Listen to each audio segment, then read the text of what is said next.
October 7th was a day when the most sacred space, the home, was turned into a battlefield, when women's bodies were turned into a spectacle of war, of terror, paraded in the streets of Gaza. On October 7th, Israeli women were raped, mutilated, sexually tortured. As an expert, I identified horrid patterns of sexual torture like I've never known before.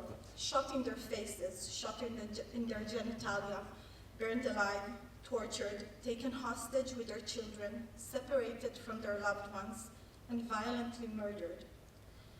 These horrors continued in captivity. Sexual violence was widespread. The things that we have seen, we cannot unsee. We took upon ourselves as the Civil Commission to preserve this truth, to establish a historic war crime archive for generations to remember what happened and for denial to disappear. Once again, women bear the price of society's failure to protect them. As we mark the second anniversary of the atrocities of October 7th, we stand together to give voice to the victims and survivors. I carry with me the voices of hundreds of victims, voices that have asked to be heard and demand our action. From the very first days after the massacre, we faced skepticism, denial, hatred. We witnessed atrocities that were met with silence, doubt. At the time, I was a Sophie Davis scholar on gender, peace, and security, an expert on international law, women's rights advocate, and I was often asked, how come we are seeing silence? Can you please explain it?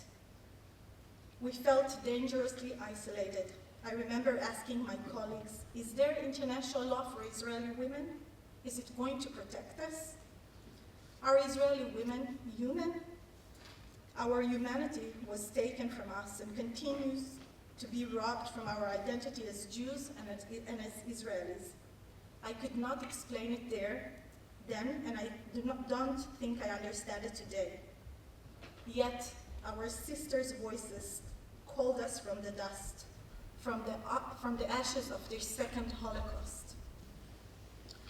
We established this war crime archive to bear witness for generations to come, to commemorate the victims, to honor their memory, to make sure truth echoes in the halls of justice in Israel and beyond, to preserve the historical record, so women's voices will never disappear.